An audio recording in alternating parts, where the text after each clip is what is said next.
ਸੰਘਰਸ਼ ਜਿੰਨਾ ਲੰਬਾ ਖਿੱਚਿਆ ਜਾਵੇਗਾ ਤੇ ਆਮ ਜਿਹੜੀ ਜਨ ਮਾਨਸਿਕਤਾ ਹੈ ਉਸ ਸੰਘਰਸ਼ ਦੇ ਨਾਲੋਂ ਟੁੱਟਣੀ ਸ਼ੁਰੂ ਹੋ ਜਾਂਦੀ ਹੈ। ਤੇ ਖਾਲਿਸਤਾਨ ਕਹਿਣਾ ਕੋਈ ਗੁਨਾਹ ਨਹੀਂ ਹੈ। ਭਾਰਤੀ ਸੰਵਿਧਾਨ ਜਿਹੜਾ ਹੈ ਉਹ ਤੁਹਾਨੂੰ ਇਸ ਗੱਲ ਦਾ ਹੱਕ ਦਿੰਦਾ ਹੈ ਕਿ ਕਿਸਾਨਾਂ ਦੇ ਸੰਘਰਸ਼ ਦੇ ਵਿੱਚ ਖਾਲਿਸਤਾਨ ਦੇ ਨਾਅਰੇ ਲੱਗੇ। ਮੈਂ ਕਹਿੰਦਾ ਕਿ ਪੰਜਾਬ ਦੇ ਨਾਲ ਪੰਜਾਬੀਅਤ ਦੇ ਨਾਲ ਜੁੜਿਆ ਕੋਈ ਵੀ ਸੰਘਰਸ਼ ਹੋਵੇਗਾ ਉੱਥੇ ਖਾਲਿਸਤਾਨ ਦੀ ਗੱਲ ਇਸ ਕਰਕੇ ਆਵੇਗੀ ਕਿ ਲੋਕ ਇਸ ਨਿਜ਼ਾਮ ਤੋਂ ਦੁਖੀ ਹੋ ਚੁੱਕੇ ਹਨ। ਜਿਹੜਾ ਵੱਡਾ ਵਪਾਰੀ ਵਰਗ ਸੀ ਜਾਂ ਵੱਡੇ ਕਾਰਪੋਰੇਟ ਘਰਾਣਿਆਂ ਦੇ ਨਾਲ ਜੁੜਿਆ ਸੀ ਉਹ ਤਾਂ ਪਹਿਲਾਂ ਵੀ ਪੰਜਾਬ ਦੇ ਸੰਘਰਸ਼ ਦਾ ਹਿੱਸਾ ਨਹੀਂ ਸੀ ਬਣਿਆ ਔਰ ਕਦੀ ਵੀ ਨਹੀਂ ਬਣਿਆ। ਮੈਂ ਤਾਂ ਇਹਨਾਂ ਵੱਡੇ ਵਪਾਰੀ ਵਰਗ ਨੂੰ ਇਹੀ ਕਹਿਣਾ ਚਾਹੁੰਦਾ ਕਿ ਕੇਵਲ ਤੁਸੀਂ ਪ੍ਰਭਾਵਿਤ ਨਹੀਂ ਹੋ ਕਿਉਂਕਿ ਤੁਸੀਂ ਤਾਂ ਮਹਿੰਗੇ ਭਾਅ ਲੈ ਕੇ ਮਹਿੰਗੇ ਭਾਅ ਵੇਚਣੀ ਹੈ, ਪਰ ਕਿਸਾਨ ਤੁਹਾਡੇ ਤੋਂ ਵੱਧ ਪ੍ਰਭਾਵਿਤ ਹੈ ਜਿਸ ਨੇ ਮਹਿੰਗੇ ਭਾਅ ਖਾਦ ਖਰੀਦਣੀ ਹੈ ਪਰ ਫਸਲ ਉਪਜ ਤੋਂ ਬਾਅਦ ਉਹਨੂੰ ਫਿਰ ਪਤਾ ਨਹੀਂ ਵਿਕਣੀ ਕਿ ਨਹੀਂ ਵਿਕਣੀ। ਅਕਾਲੀ ਰਾਜਨੀਤੀ ਸਟੈਬਲਿਸ਼ ਹੋਈ ਕਿ ਸਿੱਖ ਹੱਕਾਂ ਦੀ ਗੱਲ, ਸਿੱਖ ਮੰਗਾਂ ਦੀ ਗੱਲ, ਤੇ ਉਹਦੇ ਤੋਂ ਬਾਅਦ ਦਿੱਲੀ ਜਾ ਕੇ ਜਿਸ ਤਰ੍ਹਾਂ ਦੇ ਨਾਲ ਰਾਜਸੀ ਗੱਦੀਆਂ ਲੈਣ ਵਾਸਤੇ ਸਮਝੌਤੇ ਕੀਤੇ ਗਏ।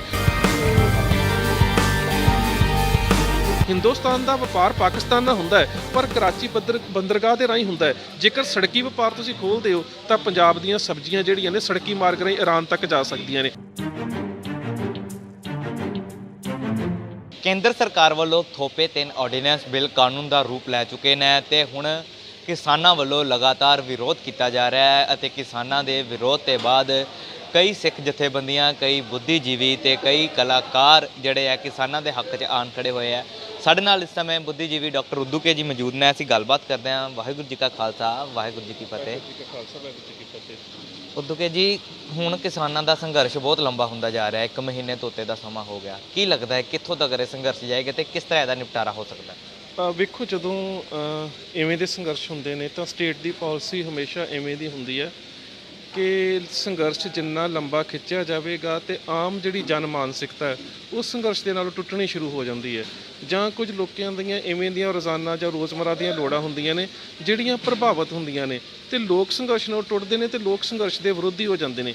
ਇਸ ਕਰਕੇ ਜਿਹੜੀ ਮੈਨੂੰ ਲੱਗਦਾ ਕਿ ਸਟੇਟ ਦੀ ਇਹ ਪਾਲਿਸੀ ਹੈ ਕਿ ਮੰਗਾਂ ਅਜੇ ਤੱਕ ਜਿਹੜੀਆਂ ਕਿਸਾਨਾਂ ਦੀਆਂ ਨੇ ਉਹਨਾਂ ਦੇ ਬਾਰੇ ਸਾਰਥਕ ਅਪਰੋਚ ਕੋਈ ਨਾ ਅਪਣਾਈ ਜਾਵੇ ਤੇ ਉਹਦੇ ਨਾਲ ਕੀ ਹੋਵੇਗਾ ਕਿ ਲੋਕ ਜਿਹੜੇ ਨੇ ਕਿਤੇ ਨਾ ਕਿਤੇ ਕਿਸਾਨ ਸੰਘਰਸ਼ ਵਿਰੋਧੀ ਜਿਹੜੇ ਨੇ ਉਹ ਹੋ ਜਾਣਗੇ ਜੀ। ਸੜਕਾਂ ਰੋਕੀਆਂ ਹੋਈਆਂ ਨੇ ਜਾਂ ਫਿਰ ਕਿਤੇ ਨਾ ਕਿਤੇ ਲੋਕਾਂ ਦੀ ਆਵਾਜਾਈ ਕਿਤੇ ਪ੍ਰਭਾਵਿਤ ਹੁੰਦੀ ਹੈ ਜਾਂ ਫਿਰ ਲਾਈਟ ਜਿਹੜੀ ਆ ਬੰਦ ਹੋਣੀ ਸ਼ੁਰੂ ਹੋ ਗਈ ਹੈ ਜਾਂ ਕੁਝ ਸਬਜ਼ੀਆਂ ਮਹਿੰਗੀਆਂ ਹੋ ਗਈਆਂ ਨੇ। ਸੋ ਮੈਨੂੰ ਲੱਗਦਾ ਹੈ ਕਿ ਇਸ ਤਰ੍ਹਾਂ ਦੇ ਨਾਲ ਜਿਹੜੀ ਰੋਜ਼ਮਰਾ ਦੀ ਜ਼ਿੰਦਗੀ ਦੀਆਂ ਲੋਕਾਂ ਦੀਆਂ ਲੋੜਾਂ ਨੇ ਉਹਨਾਂ ਨੂੰ ਆਰਥਿਕ ਤੌਰ 'ਤੇ ਇਸ ਤਰ੍ਹਾਂ ਦੇ ਨਾਲ ਪੇਸ਼ ਕੀਤਾ ਜਾਂਦਾ ਹੈ ਕਿ ਇਹ ਸਭ ਕੁਝ ਜਿਹੜਾ ਵਰਤਾਰਾ ਵਾਪਰ ਰਿਹਾ ਇਹ ਕਿਸਾਨ ਸੰਘਰਸ਼ ਦੇ ਕਰਕੇ ਹੈ। ਤੇ ਇਹ ਤਕਰੀਬਨ ਸਟੇਟ ਦੀਆਂ ਪਾਲਿਸੀਜ਼ ਹੁੰਦੀਆਂ ਨੇ ਕਿ ਕਿਸੇ ਸੰਘਰਸ਼ ਨੂੰ ਫੇਲ ਕਿਵੇਂ ਕਰਨਾ ਹੈ। ਜਿਸ ਤਰ੍ਹਾਂ ਤੁਸੀਂ ਗੱਲ ਕੀਤੀ ਲੋਕ ਵਿਰੋਧ 'ਚ, ਤੇ ਲੋਕ ਵਿਰੋਧ 'ਚ ਆਉਣਾ ਵੀ ਸ਼ੁਰੂ ਹੋ ਗਏ ਆ। ਜਿਹੜੇ ਸ਼ਹਿਰ ਦੇ ਵੱਡੇ ਵਪਾਰੀ ਹੈ ਜ਼ਿਆਦਾ ਉਹ ਵਿਰੋਧ ਕਰ ਰਿਹਾ ਕਿ ਟ੍ਰੇਨਾਂ ਬੰਦ ਹੋਈਆਂ, ਉਹਨਾਂ ਦਾ ਜਿਹੜਾ ਸਮਾਨ ਦਿੱਲੀ ਤੋਂ ਆਉਂਦਾ ਜਿਹੜਾ ਉਹ ਨਹੀਂ ਆ ਪਾ ਰਿਹਾ। ਜਿੱਥੇ ਪਹਿਲੇ ਅਸੀਂ ਪਿਛਲੇ ਮਹੀਨੇ ਦੀ ਗੱਲ ਕਰੀਏ ਉਹੀ ਵਪਾਰੀ ਕਿਸਾਨਾਂ ਦੇ ਹੱਕ 'ਚ ਸੀ, ਹੁਣ ਜਦੋਂ ਉਹਨਾਂ ਨੂੰ ਆਪ ਨੂੰ ਸਮਾਨ ਮਹਿੰਗਾ ਖਰੀਦਣਾ ਪੈ ਰਿਹਾ ਤੇ ਉਹੀ ਵਪਾਰੀ ਕਿਸਾਨਾਂ ਦੇ ਖਿਲਾਫ ਹੁੰਦਾ ਜਾ ਰਿਹਾ। ਪੰਜਾਬ ਨੂੰ ਬਲੈਕਆਊਟ ਦਾ ਖਤਰਾ ਸਤਾਉਂਦਾ ਜਾ ਰਿਹਾ। ਤਾਂ ਕਿਸਾਨਾਂ ਨੇ ਜਿਹੜਾ ਰੇਲ ਟਰੈਕ ਵੀ ਛੱਡ ਦਿੱਤੇ ਸੀ, ਲੇਕਿਨ ਹੁਣ ਕੇਂਦਰ ਦੀ ਜਿਹੜੀ ਸਰਕਾਰ ਹੈ ਉਹ ਆਪਣੇ ਆਈਡੀਅਲ ਤਰੀਕੇ 'ਤੇ ਹੈ ਕਿ ਪੈਸੇਂਜਰ ਪਹਿਲੇ ਚਲਾਓ ਫਿਰ ਅਸੀਂ। ਤੇ ਕੀ ਲੱਗਦਾ ਨਹੀਂ ਕਿ ਇਹਦਾ ਕੋਈ ਸਾਰਥਿਕ ਹੱਲ ਨਹੀਂ ਨਿਕਲਦਾ ਨਜ਼ਰ ਆ ਰਿਹਾ? ਵੇਖੋ, ਪੰਜਾਬ ਦਾ ਜਿਹੜਾ ਵਪਾਰੀ ਵਰਗ ਕਿਸਾਨਾਂ ਦੇ ਹੱਕ ਦੇ ਵਿੱਚ ਸੀ ਉਹ ਛੋਟਾ ਵਪਾਰੀ ਵਰਗ ਸੀ ਜਿਹੜਾ ਪੰਜਾਬ ਦੇ ਜ਼ਰਾਇਤੀ ਖੇਤਰ ਦੇ ਉੱਪਰ ਨਿਰਭਰ ਕਰਦਾ ਸੀ। ਜਿਹੜਾ ਵੱਡਾ ਵਪਾਰੀ ਵਰਗ ਸੀ ਜਾਂ ਵੱਡੇ ਕਾਰਪੋਰੇਟ ਘਰਾਣਿਆਂ ਦੇ ਨਾਲ ਜੁੜਿਆ ਸੀ ਉਹ ਤਾਂ ਪਹਿਲਾਂ ਵੀ ਪੰਜਾਬ ਦੇ ਸੰਘਰਸ਼ ਦਾ ਹਿੱਸਾ ਨਹੀਂ ਸੀ ਬਣਿਆ ਔਰ ਕਦੀ ਵੀ ਨਹੀਂ ਬਣਿਆ ਕਿਉਂਕਿ ਉਹਦੇ ਆਪਣੇ ਆਰਥਿਕ ਹਿੱਤ ਨੇ। ਇਹ ਤੁਸੀਂ ਮੰਨ ਕੇ ਚੱਲੋ ਕਿ ਪੰਜਾਬ ਦਾ ਸਾਰਾ ਜਿਹੜਾ ਵੱਡਾ ਵਪਾਰਕ ਘਰਾਣੇ ਨੇ ਉਹ ਕਦੀ ਵੀ ਪੰਜਾਬ ਦੇ ਸੰਘਰਸ਼ ਦਾ ਹਿੱਸਾ ਨਹੀਂ ਬਣਦੇ। ਦੂਸਰੀ ਗੱਲ ਇਹ ਹੈ ਕਿ ਜਿਹੜੀਆਂ ਕੇਂਦਰ ਦੀਆਂ ਰਾਜਨੀਤਿਕ ਪ੍ਰਾਇਓਰਟੀਜ਼ ਨੇ, ਜਿਹੜੀਆਂ ਉਹਨਾਂ ਦੀਆਂ ਰਾਜਨੀਤਿਕ ਪਹਿਲ ਕਦਮੀ ਹੈ ਉਹ ਇਹੀ ਹੋਵੇਗੀ ਕਿ ਇਹ ਸਾਰੇ ਸੰਘਰਸ਼ ਦੇ ਵਿੱਚੋਂ ਪੰਜਾਬ ਦੇ ਵਿੱਚ ਬੀਜੇਪੀ ਨੂੰ ਰਾਜਨੀਤਿਕ ਸੱਤਾ ਦੇ ਵਾਸਤੇ ਤਿਆਰ ਕੀਤਾ ਜਾ ਸਕੇ। ਤੇ ਮੇਰੇ ਖਿਆਲ ਦੇ ਨਾਲ ਉਹਨਾਂ ਵਾਸਤੇ ਜੇ ਤੁਸੀਂ ਰਾਜਨੀਤਿਕ ਨਜ਼ਰੀਏ ਤੋਂ ਵੇਖੋ ਤਾਂ ਇਹੀ ਪਹਿਲੂ ਜਿਹੜਾ ਸਭ ਤੋਂ ਸਹੀ ਲੱਗਦਾ ਹੈ ਕਿ ਜਿਹੜਾ ਵੱਡਾ ਵਪਾਰੀ ਵਰਗ ਹੈ, ਵੱਡੇ ਵਪਾਰੀ ਵਰਗ ਨਾਲ ਜੁੜਿਆ ਹੋਇਆ ਮਜ਼ਦੂਰ ਵਰਗ ਤੇ ਇੱਕ ਕਹਿ ਸਕਦੇ ਹੋ ਕਿ ਖਾਸ ਤੌਰ ਦੇ ਉੱਪਰ ਜਿਹੜਾ ਸ਼ਹਿਰੀ ਵਰਗ ਆ ਉਹਨੂੰ ਇਸ ਤਰ੍ਹਾਂ ਦੇ ਨਾਲ ਇਸ ਸੰਘਰਸ਼ ਦੇ ਵਿਰੋਧ ਦੇ ਵਿੱਚ ਜਿਹੜਾ ਕਾਇਮ ਕੀਤਾ ਜਾ ਸਕੇ ਕਿ ਇੱਕ ਤਾਂ ਸਿੱਧਾ ਸ਼ਹਿਰੀ ਵੋਟ ਬੈਂਕ ਜਿਹੜਾ ਹੈ ਉਹ ਉਹਨਾਂ ਦੀ ਜਦ ਦੇ ਵਿੱਚ ਜਾ ਸਕੇ ਤੇ ਦੂਸਰੀ ਗੱਲ ਹੈ ਕਿ ਕਿਸਾਨਾਂ ਦੀ ਤੇ ਜਦੋਂ ਵਪਾਰੀਆਂ ਦੇ ਵਿੱਚ ਆਪਸੀ ਇਸ ਤਰ੍ਹਾਂ ਦਾ ਜਿਹੜਾ ਧੜੇਬੰਦੀ ਜਾਂ ਕਲੇਸ਼ ਪੈਦਾ ਹੋਵੇਗਾ ਤੇ ਉਹਦੇ ਨਾਲ ਇਹ ਜਿਹੜਾ ਸੰਘਰਸ਼ ਹੈ ਇਹ ਬਹੁਤ ਜ਼ਿਆਦਾ ਅਫੈਕਟਡ ਹੋਵੇਗਾ। ਦੂਸਰੀ ਗੱਲ ਹੈ ਕਿ ਕਿਤੇ ਨਾ ਕਿਤੇ ਇਵੇਂ ਦੇ ਵਰਤਾਰਿਆਂ ਦੇ ਵਿੱਚੋਂ ਜੇਕਰ ਜਿਸ ਤਰ੍ਹਾਂ ਵੱਡੇ ਵਪਾਰੀਆਂ ਦੇ ਬਿਆਨ ਆਉਣੇ ਸ਼ੁਰੂ ਹੋ ਗਏ ਨੇ ਕਿ ਅਸੀਂ ਇਸ ਚੀਜ਼ ਤੋਂ ਪ੍ਰਭਾਵਿਤ ਹੋ ਰਹੇ ਹਾਂ, ਤੇ ਕਈ ਵਾਰੀ ਛੋਟੀਆਂ ਇਹਨਾਂ ਸੰਘਰਸ਼ਾਂ ਦੇ ਵਿੱਚ ਹਿੰਸਾਤਮਕ ਗਤੀਵਿਧੀਆਂ ਜਿਹੜੀਆਂ ਪੈਦਾ ਕਰਵਾ ਦਿੱਤੀਆਂ ਜਾਂਦੀਆਂ ਨੇ, ਜਿਹੜੀਆਂ ਸਾਰੇ ਸੰਘਰਸ਼ ਨੂੰ ਜਿਹੜਾ ਕੁਚਲਣ ਦਾ ਕਾਰਨ ਬਣ ਜਾਂਦੀਆਂ ਨੇ। ਸੋ ਮੈਂ ਤਾਂ ਇਹਨਾਂ ਵੱਡੇ ਵਪਾਰੀ ਵਰਗ ਨੂੰ ਇਹੀ ਕਹਿਣਾ ਚਾਹੁੰਦਾ ਕਿ ਕੇਵਲ ਤੁਸੀਂ ਪ੍ਰਭਾਵਿਤ ਨਹੀਂ ਹੋ, ਕਿਉਂਕਿ ਤੁਸੀਂ ਤਾਂ ਮਹਿੰਗੇ ਭਾਅ ਲੈ ਕੇ ਮਹਿੰਗੇ ਭਾਅ ਵੇਚਣੀ ਹੈ, ਪਰ ਕਿਸਾਨ ਤੁਹਾਡੇ ਤੋਂ ਵੱਧ ਪ੍ਰਭਾਵਿਤ ਹੈ ਜਿਸ ਨੇ ਮਹਿੰਗੇ ਭਾਅ ਖਾਦ ਖਰੀਦਣੀ ਹੈ ਪਰ ਫਸਲ ਉਪਜ ਤੋਂ ਬਾਅਦ ਉਹਨੂੰ ਫਿਰ ਪਤਾ ਨਹੀਂ ਵਿਕਣੀ ਕਿ ਨਹੀਂ ਵਿਕਣੀ। ਸੋ ਇਸ ਕਰਕੇ ਪ੍ਰਭਾਵਿਤ ਤਾਂ ਉਸ ਨੇ ਜ਼ਿਆਦਾ ਹੋਣਾ ਹੈ। ਇਹਨਾਂ ਵੱਡੇ ਵਪਾਰੀ ਵਰਗ ਨੂੰ ਤਾਂ ਅੱਜ ਵੀ ਕਿਸਾਨਾਂ ਦੇ ਹੱਕ 'ਚ ਖੜੇ ਹੋਣਾ ਚਾਹੀਦਾ ਹੈ। ਕਿਸਾਨਾਂ ਨੇ ਜਦੋਂ ਪਹਿਲੇ ਦਿਨ ਮੋਰਚਾ ਲਾਇਆ ਸੀ, ਉਹਨਾਂ ਨੇ ਕਿਹਾ ਸੀ ਕਿ ਸਾਡੀ ਸਟੇਜ ਤੇ ਰਾਜਨੀਤੀ ਨਹੀਂ ਹੋਣ ਦਿੱਤੀ ਜਾਵੇਗੀ। 1 ਮਹੀਨੇ ਤੋਂ ਵੱਧ ਦਾ ਸਮਾਂ ਤੁਸੀਂ ਵੀ ਅਲੱਗ-ਅਲੱਗ ਥਾਵਾਂ ਤੇ ਜਾ ਕੇ ਲੋਕਾਂ 'ਚ ਵਿਚਰਦੇ ਜੇ, ਕੀ ਲੱਗਦਾ ਕਿ ਰਾਜਨੀਤੀ ਹੀ ਸਭ ਤੋਂ ਜ਼ਿਆਦਾ ਕਿਸਾਨਾਂ ਤੇ ਹੋ ਰਹੀ ਹੈ? ਵੇਖੋ, ਇਹਦੇ 'ਚ ਕੋਈ ਸ਼ੱਕ ਨਹੀਂ ਕਿ ਜਿਹੜੀਆਂ ਵੀ ਸਟੇਟ ਦੀਆਂ ਰਾਜਨੀਤਿਕ ਧਿਰਾਂ ਹੁੰਦੀਆਂ ਨੇ, ਉਹਨਾਂ ਨੇ ਹਰ ਸੰਘਰਸ਼ ਦੇ ਵਿੱਚੋਂ, ਹਰ ਮੁੱਦੇ ਦੇ ਵਿੱਚੋਂ ਆਪਣਾ ਵੋਟ ਬੈਂਕ ਜਿਹੜਾ ਉਹ ਕੱਢਣਾ ਹੁੰਦਾ ਹੈ। ਮੈਂ ਤਾਂ ਕਈ ਵਾਰੀ ਇਹ ਸੋਚਦਾ ਕਿ ਰਾਜਨੀਤੀ ਹੋਣੀ ਕੋਈ ਮਾੜੀ ਗੱਲ ਨਹੀਂ ਹੈ, ਖਾਸ ਕਰਕੇ ਜਦੋਂ ਅਸੀਂ ਧਾਰਮਿਕ ਨਜ਼ਰੀਏ ਤੋਂ ਵੇਖਦੇ ਹਾਂ ਤਾਂ ਸਾਡੇ ਤਾਂ ਧਾਰਮਿਕ ਅਕੀਦੇ ਦੇ ਵਿੱਚ ਧਰਮ ਤੇ ਰਾਜਨੀਤੀ ਨੂੰ ਵੱਖ ਕਰਕੇ ਵੇਖਿਆ ਨਹੀਂ ਜਾਂਦਾ। ਪਰ ਜੇ ਇਸ ਸੰਘਰਸ਼ ਦੇ ਵਿੱਚੋਂ ਚੰਗੀ ਰਾਜਨੀਤੀ ਦੇ ਕੁਝ ਯੋਗ, ਮੈਂ ਕਹਿ ਸਕਦਾ ਕਿ ਰਾਜਨੀਤਿਕ ਵਿਅਕਤੀਤਵ ਉਭਾਰੇ ਜਾ ਸਕਣ ਤਾਂ ਇਹ ਪੰਜਾਬ ਦੇ ਵਾਸਤੇ ਇੱਕ ਚੰਗੀ ਪਹਿਲ ਕਦਮੀ ਹੋਵੇਗੀ, ਕਿਉਂਕਿ ਸੰਘਰਸ਼ ਦੇ ਵਿੱਚੋਂ ਪੈਦਾ ਹੋਣ ਵਾਲੇ ਰਾਜਨੀਤਿਕ ਲੋਕ ਜੇਕਰ ਇਮਾਨਦਾਰੀ ਦੇ ਨਾਲ ਪੰਜਾਬ ਦੀ ਸਮੁੱਚੀ ਸਮੱਸਿਆ ਨੂੰ ਸਮਝਣਗੇ ਤਾਂ ਉਹ ਕੇਂਦਰ ਦੇ ਵਿੱਚ ਕਹਿ ਸਕਦੇ ਹੋ ਕਿ ਸਾਹਮਣੇ ਟੇਬਲ ਟਾਕ ਦੇ ਵਿੱਚ ਪੰਜਾਬ ਦੇ ਮੁੱਦਿਆਂ ਨੂੰ ਵਧੀਆ ਤਰੀਕੇ ਦੇ ਨਾਲ ਪ੍ਰੈਜ਼ੈਂਟ ਕਰ ਸਕਦੇ ਆ। ਪਰ ਜੇਕਰ ਉਹ ਰਾਜਨੀਤੀ ਉਹੇ ਜਿਹੜੇ ਸੌੜੇ ਸਿਆਸੀ ਹਿੱਤ ਨੇ, ਜੇਕਰ ਉਹਨਾਂ ਨੂੰ ਲੈ ਕੇ ਹੋਣੀ ਹੈ, ਜਿਸ ਤਰ੍ਹਾਂ ਦੇ ਨਾਲ ਪੰਜਾਬ ਦੇ ਵਿੱਚ ਅਕਾਲੀ ਰਾਜਨੀਤੀ ਐਸਟੈਬਲਿਸ਼ ਹੋਈ ਕਿ ਸਿੱਖ ਹੱਕਾਂ ਦੀ ਗੱਲ, ਸਿੱਖ ਮੰਗਾਂ ਦੀ ਗੱਲ, ਤੇ ਉਹਦੇ ਤੋਂ ਬਾਅਦ ਦਿੱਲੀ ਜਾ ਕੇ ਜਿਸ ਤਰ੍ਹਾਂ ਦੇ ਨਾਲ ਰਾਜਸੀ ਗੱਦੀਆਂ ਲੈਣ ਵਾਸਤੇ ਸਮਝੌਤੇ ਕੀਤੇ ਗਏ, ਉਹਦੇ ਨਾਲ ਅੱਜ ਤੁਸੀਂ ਵੇਖਦੇ ਹੋ ਕਿ ਉਹ ਅਕਾਲੀ ਰਾਜਨੀਤੀ ਸੀ ਜਿਹੜੀ ਕਦੀ ਸਿੱਖਾਂ ਦੀ ਗੱਲ ਕਰਦੀ ਸੀ, ਅੱਜ ਉਹ ਸਿੱਖਾਂ ਦੇ ਵਿੱਚ ਇੱਕ ਹਾਸ਼ੀਏ ਦੇ ਉੱਪਰ ਜਾ ਚੁੱਕੀ ਹੈ।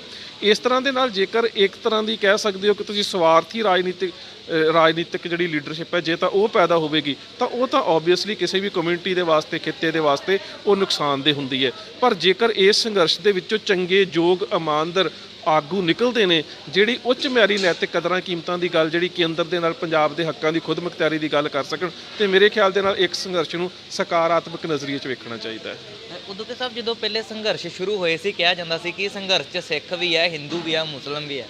ਅੱਜ ਵੀ ਜਿਹੜਾ ਪ੍ਰਦਰਸ਼ਨ ਕੀਤਾ ਉਹਦੇ 'ਚ ਵੀ ਇਹੀ ਗੱਲਾਂ ਹੋਈਆਂ, ਲੇਕਿਨ ਕੁਝ ਜਿਹੜੇ ਮੋਰਚੇ ਲੱਗੇ ਉਹਨਾਂ 'ਚ ਖਾਲਿਸਤਾਨ ਦੀ ਗੱਲ ਹੋਣ ਲੱਗੀ, ਸਿੱਖਾਂ ਦੀ ਆਪ ਮੁਖਤਿਆਰੀ ਦੀ ਗੱਲ ਹੋਣ ਲੱਗੀ, ਜਿਸ ਤੋਂ ਬਾਅਦ ਪੁਲਿਸ ਵੱਲੋਂ ਕੁਝ ਨੌਜਵਾਨਾਂ ਨੂੰ ਗ੍ਰਿਫਤਾਰ ਵੀ ਕਰ ਲਿੱਤਾ ਗਿਆ ਕਿ ਆ ਜਿਹੜੇ ਪ੍ਰਦਰਸ਼ਨਾਂ ਨੂੰ ਤਾਰ-ਖੇਡੂ ਕਰਨ ਦੀ ਕੋਸ਼ਿਸ਼ ਜਿਹੜੀ ਕਰਦੇ ਪਏ। ਕਿਸ ਤਰ੍ਹਾਂ ਦੇਖਦੇ ਆ ਸਾਰੇ ਮਾਮਲੇ ਨੂੰ? ਵੇਖੋ, ਮੈਂ ਇਹਨੂੰ ਇਸ ਤਰ੍ਹਾਂ ਵੇਖਦਾ ਕਿ ਜਦੋਂ ਅਸੀਂ ਇਹ ਵੇਖਦੇ ਕਿ ਇਹਨਾਂ ਸੰਘਰਸ਼ ਦੇ ਵਿੱਚ ਆਇਆ ਨੌਜਵਾਨ, ਜਦੋਂ ਉਹ ਕੋਈ ਲੈਕਚਰਰ ਜਾਂ ਬੁਲਾਰਾ ਜਾਂ ਕੋਈ ਰਾਜਨੀਤਿਕ ਵਿਅਕਤੀ, ਚਾਹੇ ਮੈਂ ਕਹਿੰਦਾ ਕਿ ਵੋਟਾਂ ਲੈਣ ਬਦਲੇ ਵੀ, ਜਦੋਂ ਉਹ ਪੰਜਾਬ ਦੇ ਹੱਕਾਂ ਦੀ ਖੁਦ ਮੁਖਤਿਆਰੀ ਦੀ ਗੱਲ ਕਰਦਾ ਹੈ ਨਾ, ਤੇ ਪੰਜਾਬ ਦੀ ਨੌਜਵਾਨ ਦੀ ਜਿਹੜੀ ਮਾਨਸਿਕਤਾ ਹੈ, ਉਹਦੀ ਜ਼ਹਿਨੀਅਤ ਦੇ ਵਿੱਚ ਜਿਹੜਾ ਹੈ ਉਹ ਕਿਤੇ ਨਾ ਕਿਤੇ ਪੰਜਾਬ ਦਾ ਸੰਤਾਪ ਚੱਲ ਰਿਹਾ ਹੁੰਦਾ, ਜੋ ਉਸਨੇ 84 ਤੋਂ ਬਾਅਦ ਬੇਸ਼ੱਕ ਹੰਢਾਇਆ ਨਹੀਂ ਪਰ ਆਪਣੇ ਵਡੇਰਿਆਂ ਤੋਂ ਸੁਣਿਆ ਜ਼ਰੂਰ ਹੈ। ਤੇ ਕੁਦਰਤੀ ਹੈ ਉਸ ਉਤੇਜਨਤਾ ਦੇ ਵਿੱਚੋਂ ਜਾਂ ਉਸ ਸਾਰੇ ਸੰਦਰਭ ਦੇ ਵਿੱਚ ਉਹਦੀ ਮਾਨਸਿਕਤਾ ਦੇ ਵਿੱਚ ਇੱਕ ਰਾਜਸੀ ਢਾਂਚਾ, ਜਿਹੜਾ ਆਜ਼ਾਦ ਰਾਜਨੀਤਿਕ ਸੱਤਾ ਦਾ ਜਿਹੜਾ ਪੈਦਾ ਹੁੰਦਾ, ਜਿਸ 'ਚੋਂ ਵੇਖਦਾ ਹੈ ਕਿ ਅੱਜ ਦੀ ਰਾਜਨੀਤੀ ਦੇ ਵਿੱਚ ਇੱਕ ਖਲਾਅ ਹੈ।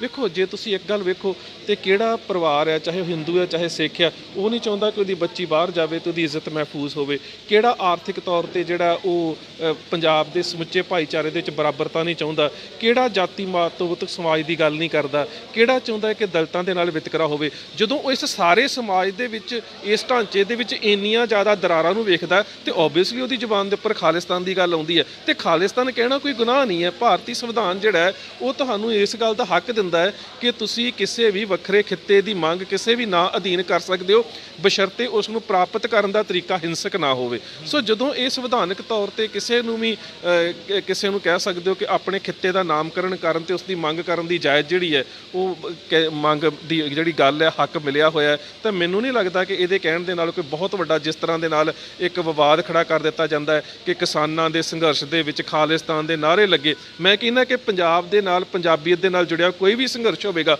ਉੱਥੇ ਖਾਲਿਸਤਾਨ ਦੀ ਗੱਲ ਇਸ ਕਰਕੇ ਆਵੇਗੀ ਕਿ ਲੋਕ ਇਸ ਨਿਜ਼ਾਮ ਤੋਂ ਦੁਖੀ ਹੋ ਚੁੱਕੇ ਨੇ।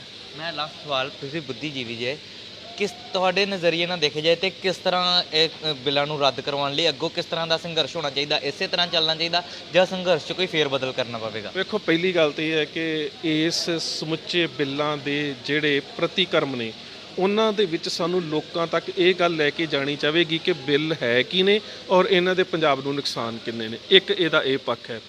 ਦੂਸਰੀ ਗੱਲ ਇਹ ਹੈ ਕਿ ਇਹ ਨਹੀਂ ਕਹਿੰਦੇ ਕਿ ਇਹਨਾਂ ਬਿੱਲਾਂ ਨੂੰ ਰੱਦ ਨਹੀਂ ਕੀਤਾ ਜਾ ਸਕਦਾ। ਪਹਿਲਾਂ ਵੀ ਬਿੱਲ ਸੀ, ਉਹਦੇ 'ਚ ਜਿਸ ਤਰ੍ਹਾਂ 1955 ਵਾਲਾ ਜਿਹੜਾ ਐਸੈਂਸ਼ੀਅਲ ਅਕੋਮੋਡਿਟੀ ਐਕਟ ਸੀ, ਉਹ ਵੀ 1955 ਵਾਲੇ ਦੇ ਵਿੱਚ 2020 ਵਾਲਾ ਸੋਧ ਬਿੱਲ ਹੈ, ਅਮੈਂਡਮੈਂਟ ਹੈ। ਇਸ ਕਰਕੇ ਜੇਕਰ ਇਹ ਕਾਨੂੰਨ ਬਣ ਵੀ ਗਏ ਨੇ ਤਾਂ ਇਹਨਾਂ ਦੇ ਵਿੱਚ ਵੀ ਸੋਧਾਂ ਹੋਣ ਦੀਆਂ ਬਹੁਤ ਗੁੰਜਾਇਸ਼ਾਂ ਨੇ, ਤੇ ਹੁਣ ਤੱਕ ਭਾਰਤੀ ਸੰਵਿਧਾਨ ਦੇ ਵਿੱਚ ਤਕਰੀਬਨ ਪੌਣੇ 300 ਤੋਂ ਵੱਧ ਜਿਹੜੀਆਂ ਸੋਧਾਂ ਨੇ ਹੋ ਚੁੱਕੀਆਂ ਨੇ। ਸੋ ਇਹ ਕਹਿਣਾ ਕਿ ਇਸ ਮਸਲੇ ਨੂੰ ਹੱਲ ਨਹੀਂ ਕੀਤਾ ਜਾ ਸਕਦਾ, ਇਹ ਕੇਂਦਰ ਸਰਕਾਰ ਦੀ ਜਿੱਦ ਤਾਂ ਹੋ ਸਕਦੀ ਹੈ ਪਰ ਇਸ ਨੂੰ ਹੱਲ ਕੀਤਾ ਜਾ ਸਕਦਾ। ਹੁਣ ਦੂਸਰੀ ਗੱਲ ਜਿਹੜੀ ਮੈਂ ਕਹਿਣਾ ਚਾਹੁੰਦਾ ਕਿ ਸਾਨੂੰ ਥੋੜਾ ਭਵਿੱਖ ਦੇ ਬਾਰੇ ਸੋਚਣਾ ਪਵੇਗਾ। ਅੱਜ ਅਸੀਂ ਸੰਘਰਸ਼ ਕਰਕੇ MSP ਲੈ ਲਵਾਂਗੇ, ਆਉਣ ਵਾਲੇ 2-4 ਸਾਲਾਂ ਨੂੰ ਫਿਰ ਇਹੀ ਸਮੱਸਿਆਵਾਂ ਸਾਡੇ ਸਾਹਮਣੇ ਹੋਣਗੀਆਂ।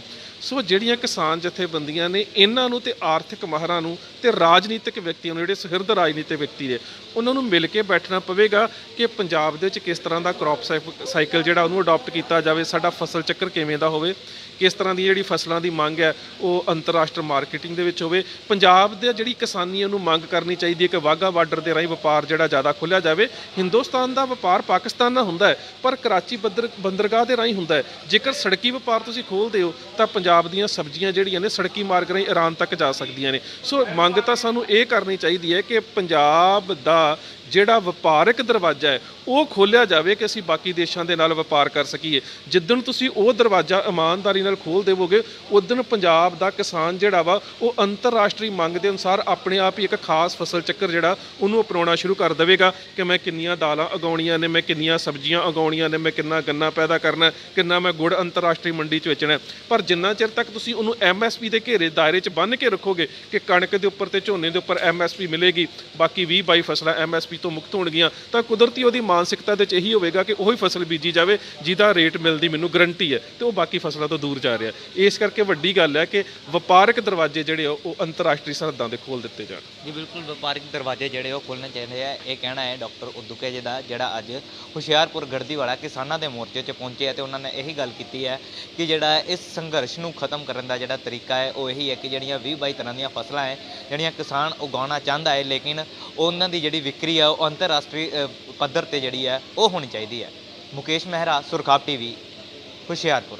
ਤਾਜ਼ਾ ਖਬਰਾਂ ਤੇ ਨਵੀਆਂ ਜਾਣਕਾਰੀ ਭਰਪੂਰ ਵੀਡੀਓਜ਼ ਦੇਖਣ ਵਾਸਤੇ ਸਬਸਕ੍ਰਾਈਬ ਕਰੋ ਸਾਡਾ YouTube ਚੈਨਲ ਸੁਰਖਾਬ TV।